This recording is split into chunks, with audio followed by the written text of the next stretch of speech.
Hello and welcome to another modern gameplay video from Ready Made Gaming. Today we have Blue-White Sharkblade facing off against Green-Red Ponza. These decks are similar to some of the decks you've seen in previous matchups. The players are also similar. Joe is on Ponza. He starts off with a Windswept Heath, a Forest, a Wooded Foothills, Blood Moon, 2 Utopia Sprawls, and a Pillage. He's on a Mola 6, so he puts the Pillage to the bottom. I'm on the draw. I start with a Supreme Verdict, a Stoneforge Mystic, an Island, Field of Ruin, Flooded Strand, Polluted Delta, and Shark Typhoon. We have knowledge of the deck list going into this game, so look for me to fetch up basics pretty much as soon as I can. Joe's going to be on the play, start with a beautiful Unlimited Forest into a Utopia Sprawl, naming Red. I will play the Flooded Strand here that allows me to get a basic Plains if Joe can lead on a Blood Moon on turn 2. Wooded Foothills into that Blood Moon, so it's going to fetch either a mountain or a forest or a stomping ground. I will, in response to the Blood Moon, sacrifice my Flooded Strand. I get a basic Plains.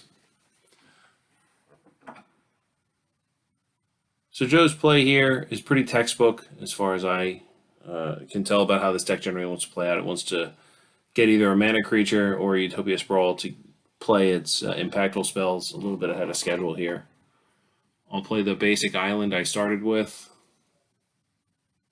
I have basic island, basic plains, Stoneforge Mystic, probably for Batterskull. If the Stoneforge Mystic lives, Batterskull is kind of difficult for the Ponza deck to deal with. It comes out at instant speed. And can, to a certain degree, dodge Pillage. I tutor up a Sword of Feast and Famine here. Maybe I drew the Batterskull. Generally, I think Batterskull is the one I would want to search for here. There's another Utopia Sprawl and another Forest. And another Utopia Sprawl in the originally sprawled Forest.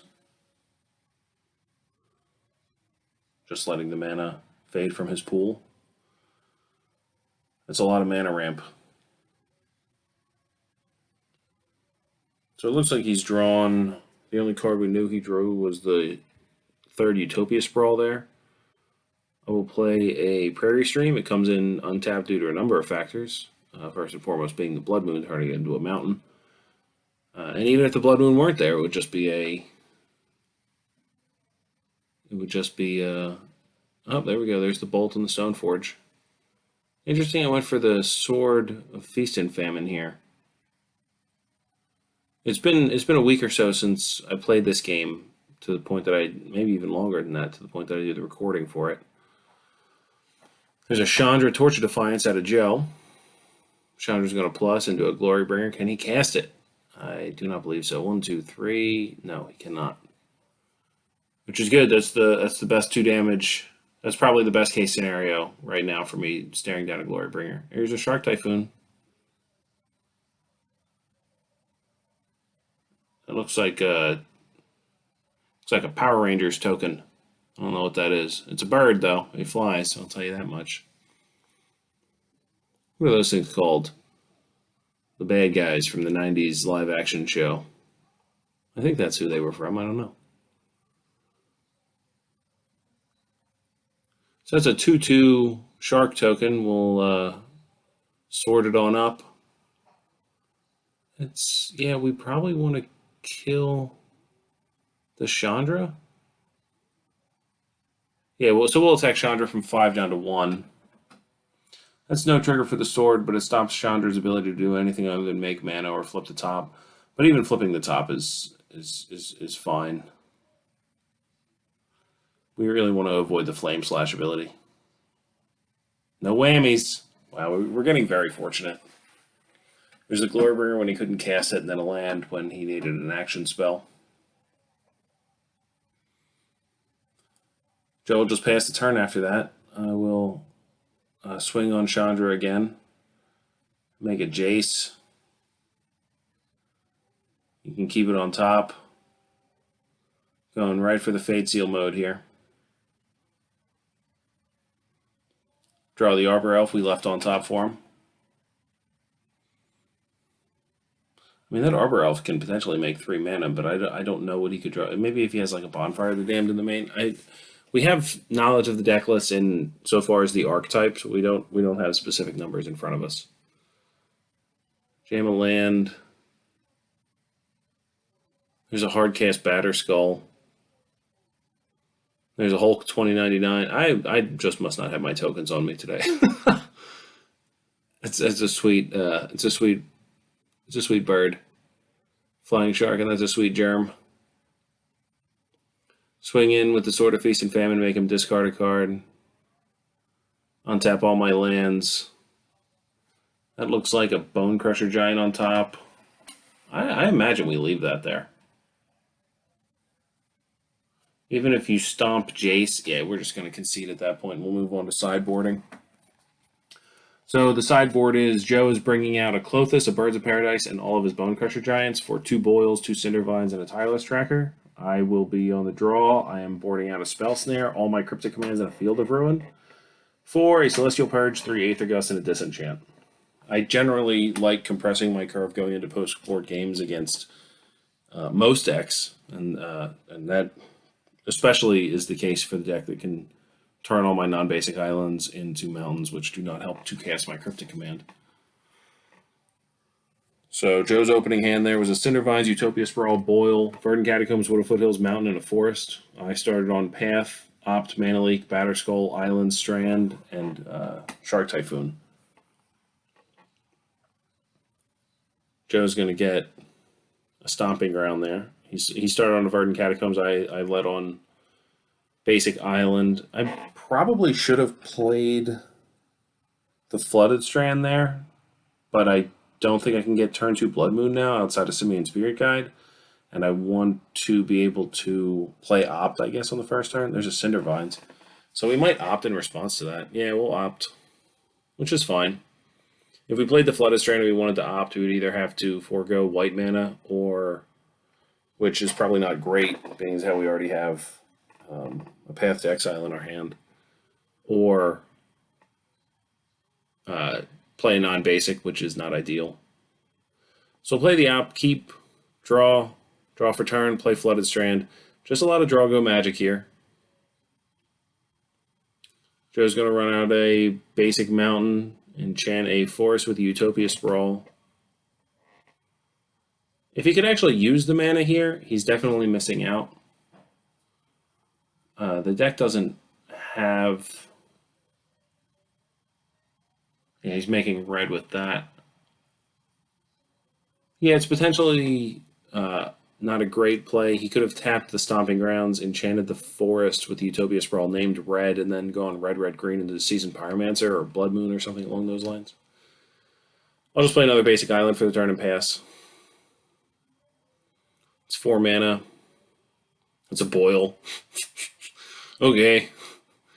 Alright, we gotta mana leak that boil. I mean, I guess when you have an opportunity to just get a free win, you just go for it. That's I get that card's so ridiculous. 8th edition needs to be banned from Modern. I mean, there are obviously costs, but like, as long as it's, I guess it takes Blood Moon, and that's not great. Blood Moon might have been a 9th edition. Boil might have been a 9th edition. I don't know. That Boil is hilarious. All right, well, it's my turn now. I will.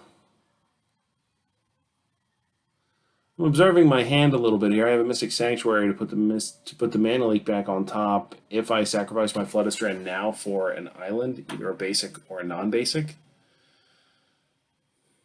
I probably end up going with Hallowed Fountain here.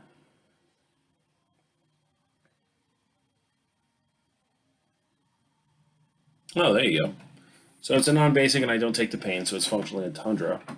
Still susceptible to Blood Moon. End of turn, Joe's going to crack that Wooded Foothills. He might be going for a Stomping Ground. I was saying he might be able to go for a basic forest here in his upkeep and just... But that's fine. Lays another forest. There's another boil. I know I have a Mana Leak on top, so I'll cycle my Shark Typhoon for 2. Make a 0/0 Shark token, I guess. And draw the Mana Leak and cast the Mana Leak targeting the boil. Yeah. That was a nice sequence. That is why probably I was sitting there thinking for a moment during my last turn. Why just slam Batterskull here? No. Just play another island. Basic, basic, basic. And there was a comment in another video that I made that you couldn't see the back row of my lands. Generally, when I'm playing a control strategy, I will lay my lands out in this fashion so I don't make too many errors. I still make a lot of mistakes, but at least I won't make that mistake of tapping the wrong land. If I can very clearly see everything. So I backed the camera up a little bit. Still tried to get the entirety of the play area in frame, but just wanted to showcase that that's where my lands were. I tried playing where all my lands were in a less, in a different configuration, I guess. I didn't really enjoy that. So Joe's going to go for a Glorybringer here. I will path it. He will get a basic land. I will opt. It looks like a Stoneforge Mystic to the top. I will keep the Stoneforge Mystic and draw it. I will go to my turn, draw for turn, slam a Stoneforge Mystic, probably getting a Batterskull here.